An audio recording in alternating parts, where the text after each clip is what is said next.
Assalomu alaykum, hurmatli tadbirkorlar. Bugungi uchrashuvimizda maqsadimiz endi Farmon tomonidan asosiy qilingan remontchilik sohasini qo'llashgan bank bo'lganligi uchun O'zbekiston Respublikasi Prezidentining tomorqa egalari va dehqon xo'jaligi faoliyatini zamonaviy tashkilotini joriy qilish va moliyaviy qo'llash chora-tadbirlar to'g'risidagi 2025-22 sonli farmoniga ijrosini ta'minlash maqsadida Vazirlar Mahkamasining 2022 aprelda +38 Respublika remontchilik sohasini qo'llab-quvvatlash chora-tadbirlar to'g'risida qaror qabul qilingan.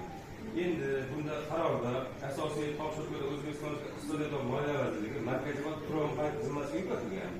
Ya'ni bu yerda qanday bo'ladi? Lider tadbirkorlarni qo'llab-quvvatlash, ularga xorij tajribasini o'rnatish, zarur holatda xorij tajribasini orttirish va xalqaro to'g'rilangan sertifikat olish uchun har yilgacha 5 million so'mgacha mablag' ajratiladi. Keyin remontchilikda ixtisoslashgan hududlarda aholi xonadonlari va ijaraga berilgan yerlarni ixcham issiqxonalar qurib berishga 3 yillik imtiyoz bilan 7 yilgacha bo'lib to'lash sharti bilan issiqxonalar qurib berishni nazarda turgan.